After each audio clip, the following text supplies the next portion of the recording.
आइए मित्रों, आइए मेरे प्यारे भाइयों,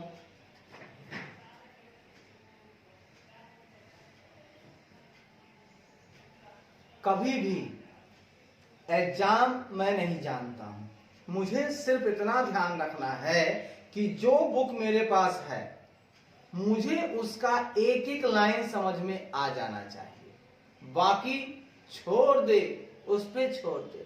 मेरे बच्चों, मेरे मित्रों, मेरे भाइयों, छोड़ देना है उस पे। आइए,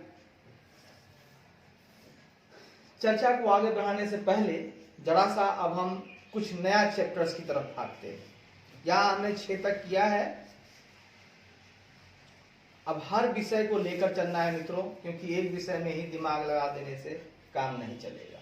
ठीक है, तो आइए एक एक करके हम अपने सारे बुकों को स्टडी करते हैं। आइए देखते हैं।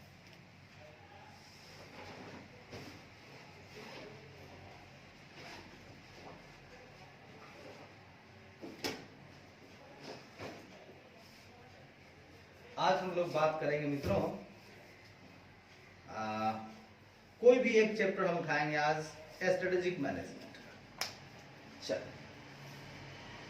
एकदम गौर से समझना है। हम लोग स्ट्रेटेजिक मैनेजमेंट का क्वेश्चन उठा रहे हैं, जिसमें आज हम लोग स्टार्ट करने वाले हैं चैप्टर नंबर 4। क्या उठाने वाले हैं हम लोग? चैप्टर नंबर 4, जिसका की नाम है मेरे प्यारे बच्चों कॉर्पोरेट लेवल स्ट्रेटजी। याद रखिएगा, आपको कोई गुरु सिखा नहीं सकता है, आपको सीखना होगा खुद। उनको आता है, वो रट चुके हैं, इतनी बार रिवाइज किए हैं। हमें नहीं आता, हमें करना होगा। चलिए आज हम आरंभ करते हैं स्ट्रेटेजिक मैनेजमेंट, और रोज नया नया सब्जेक्ट रहेगा। कारण एक ही पढ़ने से इंसान बोर हो जाता है। क्या हो जाता है? बोर हो जाता है। तो आइए अब हम अपना सब्जेक्ट ही चेंज कर देते हैं। ये लीजिए, सारे सब्जेक्ट को लेकर चलेंगे और हमें ज्ञान के लिए पढ़ना है बस। हमें नहीं चाहिए डिग्री। अबे रख डिग्री, तू अपने पास रख। उन डिग्रियों का अचार करना बे, अचार करना। हमें तो ज्ञान चाहिए। आइए, काम आएंगे डिग्री आते। बहुत कम सीए को बनाना, उसी को बनाना जो तुम्हारे अपने हो।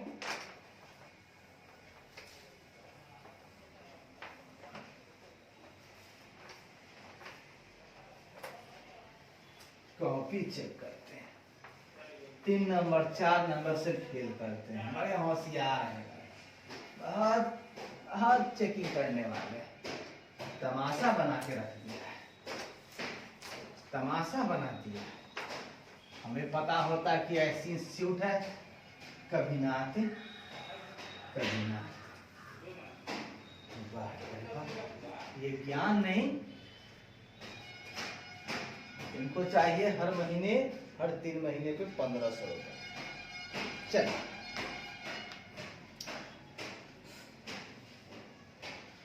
हम आपको 2 स्ट्रेटेजिस्ट, मतलब आप बोलिए तो रणनीतिकार का नाम बताएंगे। आज पहला दिन है, प्यार से पढ़ें। पहले का नाम है लुईस पास्चर। क्या नाम है साहब? Lewis pasture. और दूसरे का नाम है ब्रूसी डी हैंडरसन। क्या नाम है साहब? Bruce D Henderson. Bruce D Henderson है, ब्रूसी डी हैंडरसन। अरे ब्रूसी डी हैंडरसन, अरे Bruce D Henderson, Bruce D Henderson. दूसरा है लुईस पास्चर, पहला लुईस है Pasteur. Bruce D Henderson, Bruce D Henderson. अरे Bruce D Henderson, Bruce D Henderson. अरे Bruce D Henderson, Bruce D Henderson. हम आज chapter start कर रहे हैं मित्रों। हम आज पढ़ेंगे एसएम, जैसा कि नाम से ही पता है स्ट्रेटेजिक मैनेजमेंट।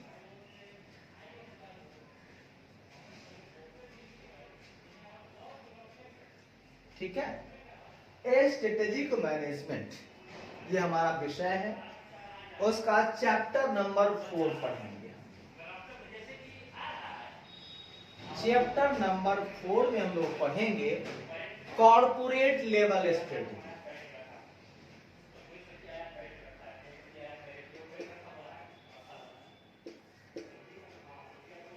अब देखिएगा, आपको हम समझाते हैं। क्या समझाएंगे वो सुनिएगा। स्ट्रेटेजी कहां कहां बनता है सुनिएगा। Corporate level, business level, functional level, level, corporate level, business level, functional level, corporate level, business level, functional. मतलब हमें हर एक लेवल पे स्ट्रेटजी बनानी होगी साहब। किसी भी व्यापार का अगर हम चाहते हैं कि उसकी उन्नति हो, उसकी डेवलपमेंट हो, बहुत आगे चले, उसकी ग्रोथ हो, तो हमें हर लेवल पे स्ट्रेटजी लगाकर ही काम करना होगा। यूं ही हवा में काम करेंगे विकास नहीं होगा।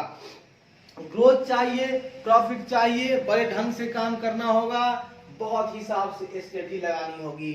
क्योंकि बिना सोचे समझे किया गया काम आपको दुख ही देगा, आपको असफलता ही देगा। तो हम लोग इस चैप्टर में क्या सीखेंगे उसको ध्यान दीजिएगा। हम लोग समझ जाएंगे इस चैप्टर को पढ़ने के बाद। After studying this chapter you will be, मतलब हम लोग हो जाएंगे क्या, understand and identify corporate strategy. हम लोग कॉर्पोरेट स्ट्रेटजी की पहचान भी करने लगेंगे और उसको हम लोग समझ भी जाएंगे। दूसरी बात, हम लोग आइडेंटिफाई करेंगे various types of corporate strategy. Corporate strategy जो होते हैं बहुत तरह के उनके प्रकार होते हैं। हम सभी प्रकार को पहचानेंगे कि आखिर कितने प्रकार के कॉर्पोरेट स्ट्रेटजी होते हैं। तीसरी बात करेंगे कॉम्प्रीहेंड, तीसरी बात करेंगे हम लोग comprehend the relevance and application of various types of corporate strategy। हाँ, हम लोग क्या करेंगे साहब, उसका कंप्रीहेंड करेंगे, विस्तार करेंगे, उसका रिलेवेंस भी देखेंगे कि कैसे एप्लीकेशन होता है various types of corporate strategy का। हाँ, बहुत टाइप की कॉर्पोरेट स्ट्रेटजी है, तो उनका कहां कहां एप्लीकेशन होगा, कैसे कैसे हम उसका उपयोग करेंगे, कहां कहां उसका रिलेवेंस है, हाँ वो संबंध रखता है।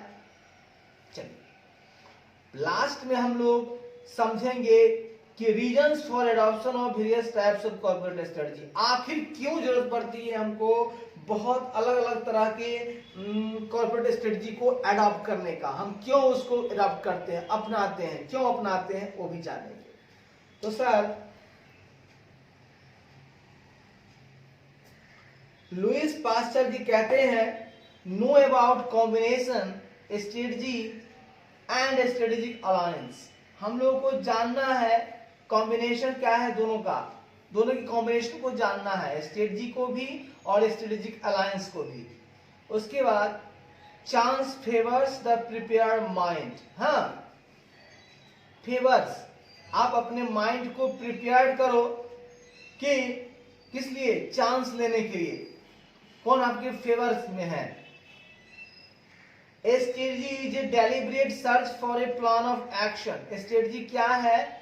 तो डिलीवरेट, ठीक है, मतलब कि बहुत विस्तार रूप से सर्च करता है, और क्या है वो, for a plan of action. किसी भी एक्शन का जो प्लान होता है उसके लिए स्ट्रेटजी बहुत जरूरी है। अगर आप कोई प्लानिंग करते हैं, उसको एक्शन में लाना है, तो एक्शन में लाने से पहले उसकी स्ट्रेटजी बहुत जरूरी है। That will develop a business competitive advantage. उससे क्या हो जाता है, अगर आप कोई भी एक्शन करते हैं सोच समझकर स्ट्रेटजी उसकी बनाकर करते हैं तो इससे आपका कॉम्पिटिटिव एडवांटेज में आपको क्या होगा, आपके बिजनेस का कॉम्पिटिटिव एडवांटेज क्या होगा, उसमें विकास होगा, उसमें सफलता मिलेगी, आपको प्रतिस्पर्धात्मक लाभ मिलेगा एंड साथ ही साथ कंपाउंड इट।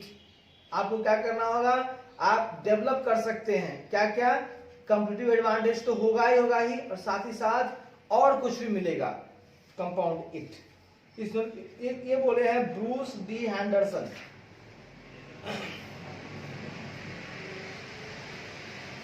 आइए इसमें हमें क्या क्या पढ़ना है, तो दोस्तों इसमें हम पढ़ेंगे, पहले एक हम ओवरव्यू लेते हैं, इसमें वो पढ़ना क्या है तो सुनिएगा। कॉर्पोरेट स्ट्रेटजी अल्टरनेटिव्स, मतलब हमारा जो कॉर्पोरेट स्ट्रेटजी है जो पढ़ना है उसके बहुत सारे अल्टरनेटिव्स हैं। सुनिएगा, कॉर्पोरेट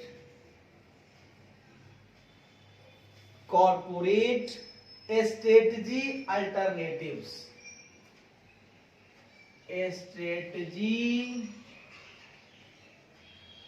अल्टरनेटिव्स, ठीक है। हमारे पास जो कॉर्पोरेट स्ट्रेटजी है उसके बहुत सारे विकल्प हैं, हम लोग बहुत कुछ कर सकते हैं। हमारे पास इस स्ट्रेटजी के लिए बहुत सारे विकल्प मौजूद हैं, हम किसी भी विकल्प को यूज कर सकते हैं, विकल्प मौजूद है। तो भैया मेरे पास बहुत सारे विकल्प हैं, हम किसी भी विकल्प का इस्तेमाल कर सकते हैं अपनी कॉर्पोरेट स्ट्रेटजी के लिए। हाँ, तो कॉर्पोरेट स्ट्रेटजी वैसे तो होता है चार, stability, expansion, stability, growth, stability, expansion, retracement combination, stability, expansion, retracement combination. याद रखिएगा, stability, expansion, retracement combination, stability, expansion, retracement combination, stability, expansion, retracement combination, stability, expansion, retracement combination, stability, expansion, retracement combination, stability, expansion, retracement combination, stability, expansion, retracement combination, stability, expansion, retracement combination, stability, expansion, retracement combination, stability, expansion, retracement combination, stability, expansion, retracement combination, stability, expansion, retracement combination, stability, expansion, stability, expansion, stability, expansion, retracement combination, retracement combination, retracement combination, retracement combination, retracement combination, retracement combination, retracement combination, stability, expansion, retracement combination, stability, expansion, retracement combination, retrenchment combination, retrenchment combination, retrenchment combination, stability, expansion, retracement combination, retracement combination, stability, expansion, retracement combination. तो हम लोगों ने ये जाना कि corporate strategy जो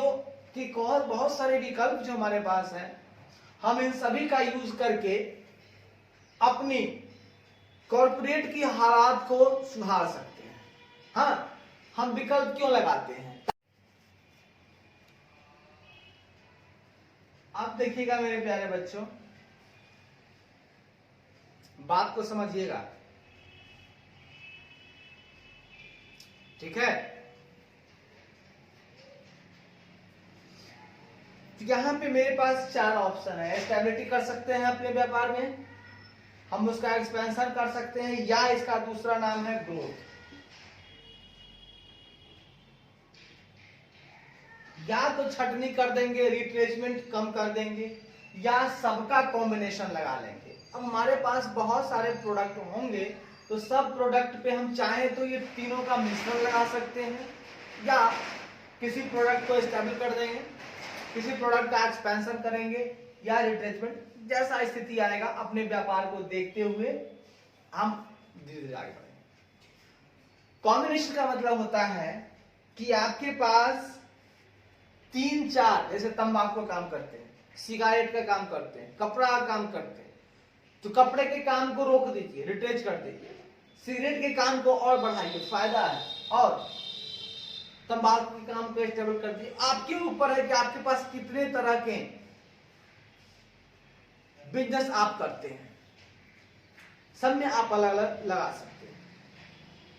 उसके बाद ध्यान दीजिएगा, एक्सपेंशन जो होता है मेरे मित्रों, सबसे पहले हम चलेंगे रिट्रेचमेंट पर, ठीक है।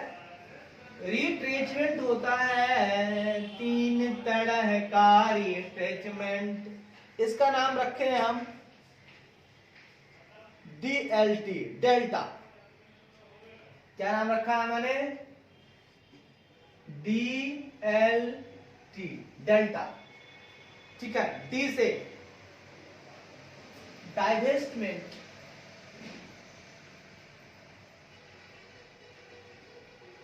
टी से टर्न अराउंड, और एल से होता है लिक्विडेट, लिक्विडेशन। अब सुनिएगा, टर्न अराउंड, डाइवेस्टमेंट, लिक्विडेशन। पहला काम करते हैं टर्न अराउंड, दूसरा करते हैं डाइवेस्टमेंट। कुछ ना कर पाए, सब व्यर्थ हो जाए तो कर देते हैं कंपनी का लिक्विडेशन। हम पहले देखते हैं कि व्यापार में जो हमारा प्रोडक्ट है, जिसका हम बिजनेस करते हैं, उस बिजनेस में अगर कोई कमी आती है तो हम थोड़ा बहुत उसके इंटरनल कंट्रोल को चेंज करते हैं, थोड़ा बदलाव लाते हैं, टॉप मैनेजमेंट को भी बदलते हैं, मैनेजमेंट। ये सब करने के बाद देखते हैं कुछ बदलाव आया कि नहीं आया तो हम क्या करते हैं कि लॉस मेकिंग जो पोर्शंस हैं उसको हम लोग डाइवेस्ट मतलब बेच देते हैं, तब जाके देखते हैं ठीक हो रहा है कि नहीं। ऐसा लगे कि भैया ये दोनों काम करने के बाद भी कंपनी नहीं चल रही है, वो जो बिजनेस है नहीं चल रहा है, तो हम उस पूरे बिजनेस को लिक्विडेट कर देते हैं, खत्म, पूर्ण समापन।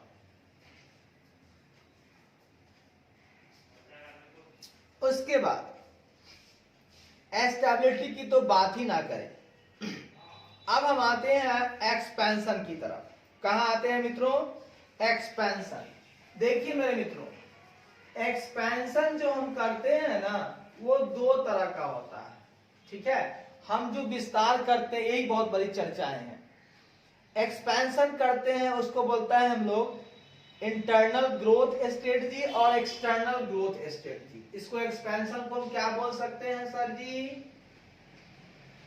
Internal external, internal external, internal external, internal external, internal external, internal external, internal external, internal external, मतलब इंटरनल ग्रोथ स्ट्रेटजी। इसका नाम हम लोग रखेंगे sir ji internal growth strategy, और इसका नाम रखेंगे sir ji external growth strategy. एकदम हम ओवरव्यू देके चल रहे हैं। एक्सटर्नल ग्रोथ स्ट्रेटजी और internal growth strategy. Internal growth strategy में हम लोग क्या करते हैं तो सुनिएगा।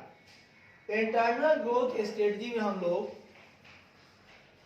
बात तो विकास की होती है, लेकिन इसमें हम लोग 2 तरह, वैसे तो होता है intensification, diversification, merger alliance, merger alliance, वैसे पूरे मिलाकर 4 तरीके का हुआ, ठीक है ना। ये पूरे मिलाकर कितना तरीका हुआ? ग्रोथ 4 तरह से हम कर सकते हैं। Intensification, diversification, merger alliance. लेकिन उसको भी हमने दो पार्ट में बांट दिया, इंटेंसिफिकेशन और डाइवर्सिफिकेशन। ये मेरा क्या है, इंटरनल, क्या है, इंटरनल। इंटेंसिफिकेशन, डाइवर्सिफिकेशन, डाइवर्सिफिकेशन, और इसका नाम रखेंगे मर्जर अलायंस, मर्जर अलायंस। इसको हम लोग बोलेंगे sir ji merger and acquisition. इसको क्या बोलेंगे sir ji, merger and acquisition. और उसको हम लोग बोलेंगे स्ट्रेटेजिक अलायंस, स्ट्रेटेजिक अलायंस। यहां तक कोई डाउट? तो चार तरीके का हम लोगों ने सीखा कि एक्सपेंशन में हम डिटैचमेंट तीन तरह से कर सकते हैं, एक्सपेंशन हम लोग चार तरह से कर सकते हैं, जिसको हम दो पार्ट में बांट दिए हैं। ठीक है, ये चारों देखा जाए तो एक ही है, जिसमें कि हमने इसको यहां से बांट दिया। इंटेंसिफिकेशन और डाइवर्सिफिकेशन मेरा इंटरनल ग्रोथ स्ट्रेटजी है, और मर्जर और अलायंस जो मेरा है वो एक्सटर्नल ग्रोथ स्ट्रेटजी है। ठीक है, अब हम बात करेंगे तो इंटेंसिफिकेशन के भी कुछ बच्चे हो गए, एक्सपेंशन के चार बच्चे, इंटेंसिफिकेशन, डाइवर्सिफिकेशन, मर्जर, अलायंस। बातों ही बातों में इंटेंसिफिकेशन के भी कुछ बच्चे हो गए, इनके बेचारे के तीन बच्चे हुए। कितने बच्चे हुए साहब? तीन बच्चे हुए। कौन कौन? Market penetration, market development, product development. Intensification कितना होता है, सुनिएगा, market penetration, market penetration, market development, market development और प्रोडक्ट डेवलपमेंट। Product development. जैसा कि मित्रों आप जानते हैं कि हम लोगों ने एक पढ़ा था एनसॉफ, एनसॉफ का पढ़ा था, उसका मार्केट ये है ग्रोथ स्ट्रेटजी। तो एनसॉफ साहब ने कहा था इंटेंसिफिकेशन, नहीं sorry, market development, market penetration, market development, product development, diversification. तो ये जो इंटेंसिफिकेशन के अंदर तीन आ गया, ये इनका बेटा, और ये डाइवर्सिफिकेशन अंकल बन गया। ये डाइवर्सिफिकेशन क्या बन गया सर जी? अंकल बन गया, देखा जाए तो, क्योंकि इंटेंसिफिकेशन के बच्चे वहां पर, तो एनसॉफ जो थे उनके चार बच्चे थे, लेकिन यहां पे तीन बच्चे हो गए, एक बच्चा बाहर निकल गया। ठीक है, चलिए इंटेंसिफिकेशन क्या होता है? Market penetration, market development, product development. अब हम बात करेंगे डाइवर्सिफिकेशन की। डाइवर्सिफिकेशन जो होता है मित्रों, डाइवर्सिफिकेशन जो होता है वो चार तरीके का होता है, वर्टिकल, हॉरिजॉन्टल, कंसेंट्रिक, कॉन्ग्लो। क्या क्या होता है सर जी? डाइवर्सिफिकेशन के भी चार प्रकार होते हैं। ठीक है, इसका और इसका, हम दोनों का लगभग सेम होगा। ठीक है, थोड़ा काम सेक रहा है सर जी, एक सेकेंड।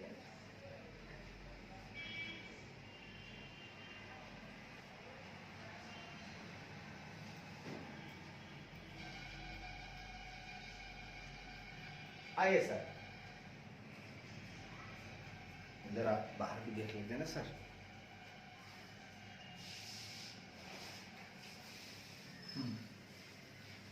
मेरे हालात ऐसे हैं, क्या करूं, हालात तो ऐसे ही हैं। आइए मेरे मित्र, तो हम लोग डाइवर्सिफिकेशन की बात करते हैं। वर्टिकल, हॉरिजॉन्टल, कंसेंट्रिक, कॉन्ग्लो कहता है। इसका पहला है वर्टिकल, हॉरिजॉन्टल,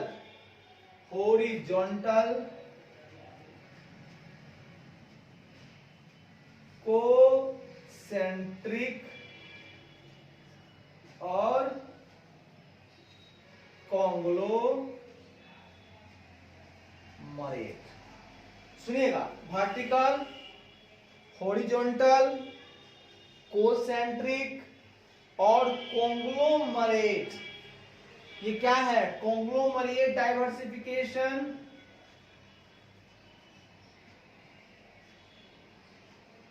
कोसेंट्रिक डाइवर्सिफिकेशन, उसके बाद horizontally integrated,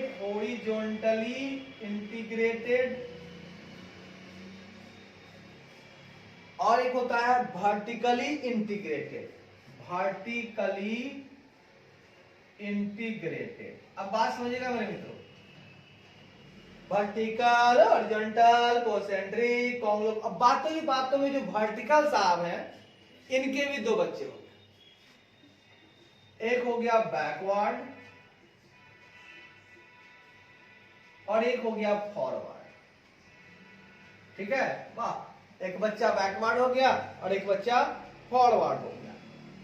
same to same यहां पर भी सब आएगा, सेम वर्टिकल इंटीग्रेटेड यहां आएगा, सेम हॉरिजॉन्टल भी सेम। यहां पर सिर्फ हो जाएगा कोसेंट्रिक की जगह पर जाएगा जी, है ना, तो कोजेनेरिक। क्या आ जाएगा? कोजेनेरिक। ठीक है, कोजेनेरिक। और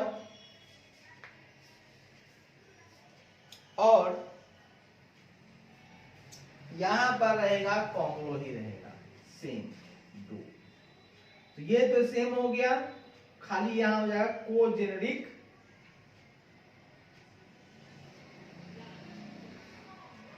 ठीक है, अब चिंता वाली बात कुछ नहीं है, हम लोग पूरे ओवरव्यू को समझ गए हैं। यही चार्ट, इतना ही पढ़ना है हमको पूरे चैप्टर में, कुछ है नहीं। अब हम चलेंगे मेरे मित्रों डिटेल्ड डिस्कशन में चलेंगे। ठीक है, हम लोग पढ़ेंगे डिटेल डिस्कशन एकदम शांत स्वभाव से। अरे भैया मेहनत तो करना पड़ेगा ना, बिना आटा साने रोटी कैसे खाओगे बनाकर? तो सानना पड़ेगा बच्चे, मेहनत करनी पड़ेगी। आइए, मेरे पास कुछ, आज हम बात करेंगे इंट्रोडक्शन की। कहता है बस इंट्रोडक्शन आज हम पढ़ेंगे, इस चैप्टर का इंट्रोडक्शन पढ़ेंगे। आइए आगे बढ़ते हैं, हम इंट्रोडक्शन में भी कुछ समझाएंगे।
आज हम लोग पढ़ेंगे इंट्रोडक्शन। आज हम लोग बातें करेंगे इंट्रोडक्शन के बारे में, मतलब इसको इंट्रोडक्शन कहता है a strategy are formulated at different levels of an organization. Strategy को का निर्माण होता है, यूज होता है विभिन्न ऑर्गेनाइजेशन के विभिन्न लेवल पर, ऑर्गेनाइजेशन के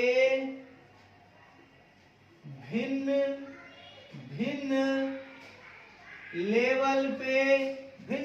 लेवल पे स्ट्रेटजी का फॉर्मुलेशन होता है। मतलब मेरे मित्र, जितना सारा लेवल होगा, हर लेवल पे आपको स्ट्रेटजी बनानी होगी। ऐसा नहीं है कि एक लेवल बना दिए काम चल गया। हाँ, भिन्न लेवल पर ठीक दिखेगा। 3 तरह के लेवल होते हैं, 3 तरह के लेवल होते हैं। कौन कौन? Corporate level, business level, functional level. Corporate level, business level, अरे functional level, functional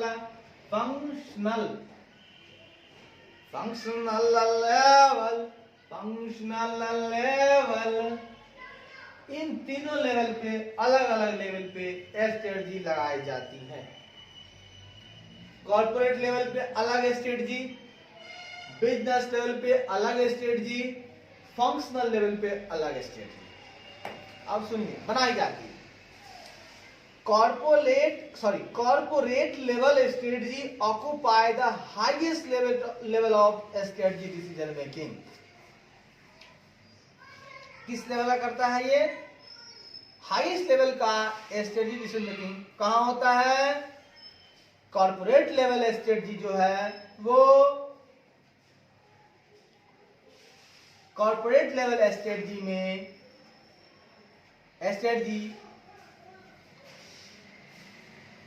corporate level strategy and cover actions dealing with the objective of the firm, acquisition and allocation of the resources and coordination of strategy of various strategic business units for optimal performance।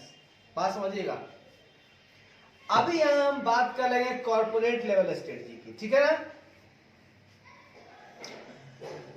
तो ये क्या कहता है कि corporate level strategy जो है वो occupy करता है, क्या ऑक्युपाई करता है? Highest level of strategy decision making, ठीक है? कॉर्पोरेट लेवल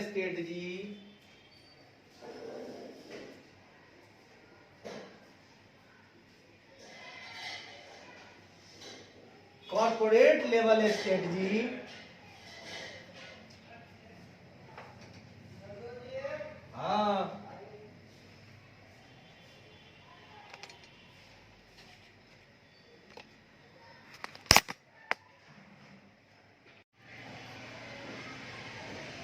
आइए मेरे मित्रों, तो हम चर्चा कर रहे थे कि कॉर्पोरेट लेवल जो स्ट्रेटजी है वो highest level of strategic decision making को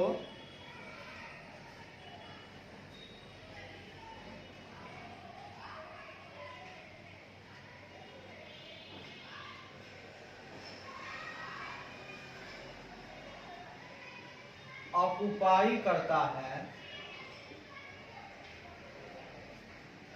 highest level of strategic decision making, highest level of strategic decision making. मतलब कॉर्पोरेट लेवल स्ट्रेटजी जो है वह जगह को ऑक्युपाई कर लेता है, मतलब वो ऑक्युपाई करता है highest level of strategic decision making. यहां पर ही कॉर्पोरेट लेवल पर ही हाईएस्ट लेवल का स्ट्रेटेजिक डिसीजन मेकिंग होता है, यानी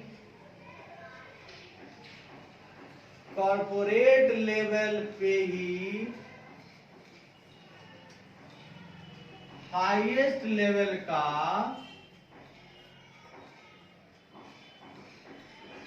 स्ट्रेटेजिक डिसीजन मेकिंग होता है तथा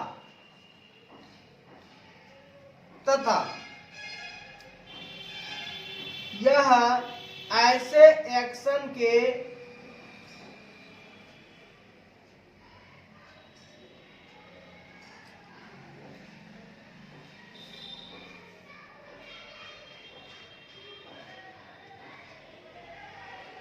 यहां पर ही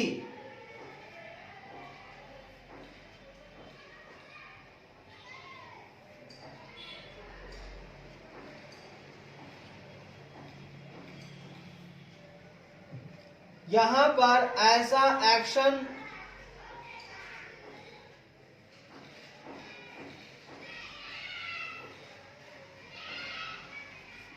तथा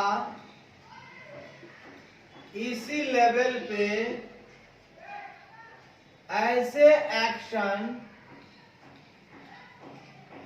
डील किए जाते हैं, जो ऐसे एक्शंस डील किए जाते हैं या एक्शन लिए जाते हैं, ऐसे एक्शन लिए जाते हैं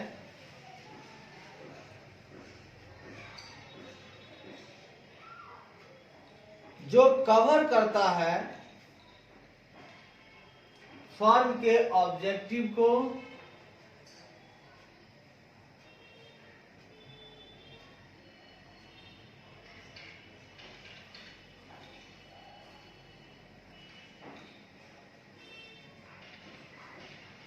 ऐसे एक्शन लिए या कवर किए जाते हैं जो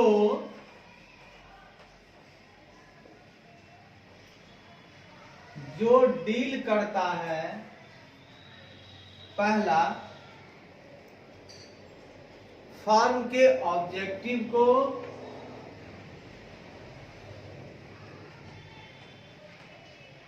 फर्म के ऑब्जेक्टिव क्या है,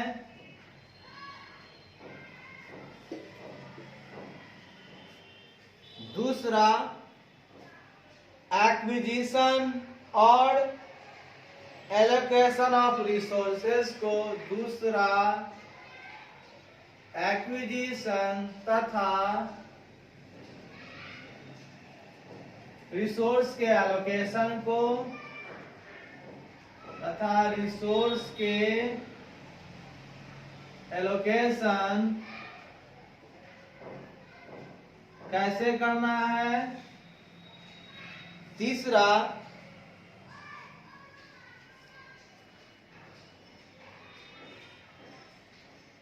विभिन्न तरह के स्ट्रेटेजिक बिजनेस यूनिट के तथा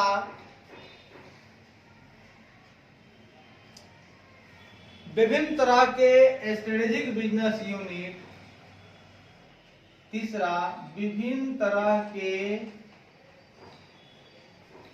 स्ट्रेटेजिक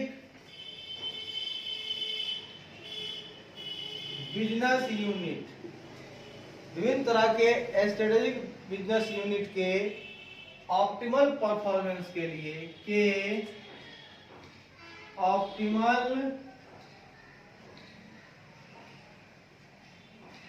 ऑप्टिमल परफॉर्मेंस के लिए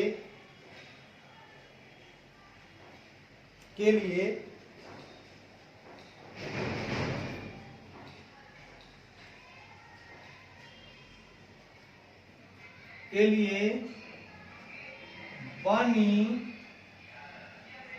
स्ट्रेटजीज का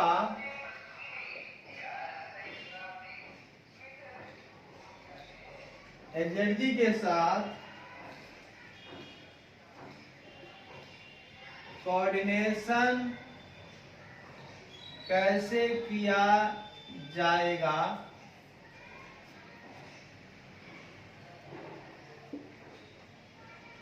ये सारे एक्शन यहीं कवर होते हैं। मतलब बहुत सारे एक्शन यहां कवर होते हैं साहब। जैसे इस लेवल पे ऐसे एक्शन कवर किए जाते हैं जो डील करता है भैया फंड का ऑब्जेक्टिव कैसा होना चाहिए, हम एक्विजिशन करना है या नहीं करना है, हमें रिसोर्स का एलोकेशन कैसे करना है, विभिन्न तरह का स्ट्रेटेजिक बिजनेस यूनिट है उसका ऑप्टिमल परफॉर्मेंस के लिए जो भी स्ट्रेटजी बनी है उसके साथ कोऑर्डिनेशन कैसे किया जाएगा। समझ गए, हम स्ट्रेटजी के साथ कैसे कोऑर्डिनेशन करें कि हमारा बिजनेस यूनिट जो है ऑप्टिमल परफॉर्मेंस कर सके। तो ये सारे एक्शन यही कवर होते हैं। क्या क्या एक्शन यहाँ आता है, एक्विजिशन वाला एक्शन, एलोकेशन के रिसोर्स का, फर्म का ऑब्जेक्टिव क्या है, उसके बाद स्ट्रेटेजिक बिजनेस यूनिट का ऑप्टिमल परफॉर्मेंस के लिए है ना कैसी स्ट्रेटजी बनाई जाए ताकि ऑप्टिमल परफॉर्मेंस हो। तो स्ट्रेटजी के साथ कोऑर्डिनेशन होगा तभी तो हमें ऑप्टिमल परफॉर्मेंस मिलेगा।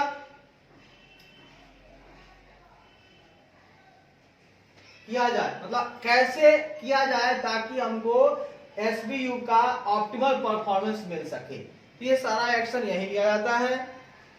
टॉप मैनेजमेंट जो होते हैं वो स्ट्रेटेजिक डिसीजन बनाते हैं। ऑर्गेनाइजेशन के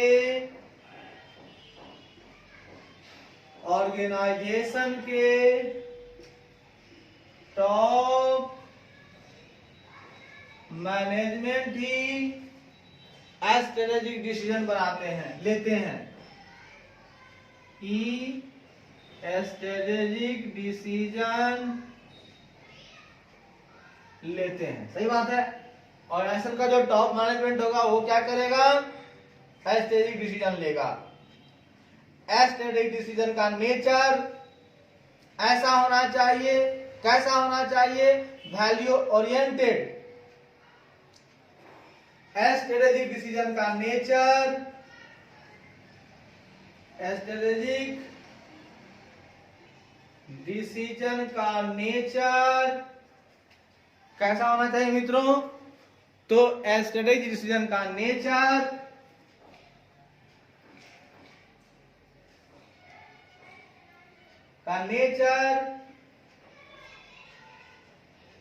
वैल्यू ओरिएंटेड होना चाहिए, कंसेप्चुअल होना चाहिए। कंसेप्चुअल मतलब कंसेप्ट के हिसाब से होना चाहिए, ऐसा नहीं कि कुछ भी डिसीजन ले लिए। तो डिसीजन का नेचर वैल्यू ओरिएंटेड होना चाहिए, कंसेप्चुअल होना चाहिए तथा लेस कंक्रीट होना चाहिए। हाँ, वो तथा बिजनेस और फंक्शनल लेवल के डिसीजन से तथा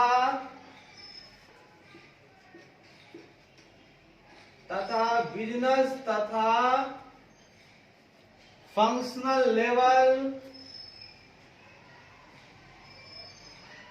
लेवल के डिसीजन से कम कंक्रीट यानी ठोस होना चाहिए, थोड़ा कम कंक्रीट होना चाहिए। मतलब समय आने पर थोड़ा सा बदलाव भी उसमें हो सकता है। Less concrete than decision at the business or functional level. This chapter deal with corporate level strategy and various types. यह चैप्टर डील करता है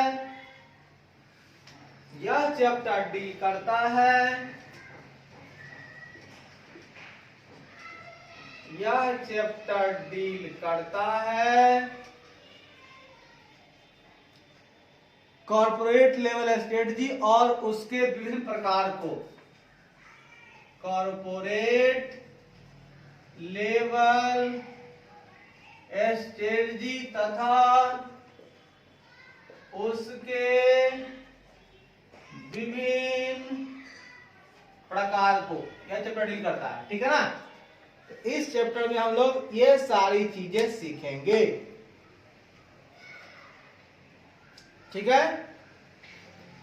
तो हमें क्या क्या पता चला इस लेवल से कि भैया कॉर्पोरेट लेवल स्ट्रेटजी का लेवल 3 होता है और हर लेवल पे स्ट्रेटजी का फॉर्मुलेशन होता है। 3 तरह का लेवल होता है, corporate level, business level, functional level. Corporate level strategy occupy करता है, यहाँ पे लिया जाता है highest level of strategy decision making, यानी कॉर्पोरेट लेवल पे ही हाईएस्ट लेवल का स्ट्रेटजी डिसीजन मेकिंग होता है तथा इसी लेवल पे ऐसे एक्शन लिए जाते हैं या कवर किए जाते हैं जो डील करता है कि फर्म का ऑब्जेक्टिव क्या होगा, फर्म को एक्विजिशन करना चाहिए या नहीं, रिसोर्स जो उसके पास है उसका एलोकेशन कैसे होगा, कहां कहां करना होगा, और विभिन्न तरह का जो एसबीयू है उसका ऑप्टिमल परफॉर्मेंस के लिए जो भी स्ट्रेटजी बनाई है उसके साथ किस तरह से कोऑर्डिनेशन किया जाए, स्ट्रेटजी के साथ किस तरह से एसबीयू के साथ के लिए बनाए गए स्ट्रेटजी के साथ किस तरह का कोऑर्डिनेशन हो ताकि ऑप्टिमल परफॉर्मेंस मिल सके। साथ ही साथ ऑर्गेनाइजेशन के टॉप मैनेजमेंट भी स्ट्रेटेजिक डिसीजन लेते हैं। स्ट्रेटेजिक डिसीजन का नेचर कैसा होना चाहिए, वैल्यू ओरिएंटेड होना चाहिए, कॉन्सेप्चुअल होना चाहिए तथा बिजनेस तथा फंक्शनल लेवल के डिसीजन से कम कंक्रीट यानी ठोस होना चाहिए। यह चैप्टर डील करता है कॉर्पोरेट लेवल स्ट्रेटजी को तथा उसके विभिन्न प्रकार को। आइए, धन्यवाद। अब हम लोग बात करेंगे नेक्स्ट चैप्टर में।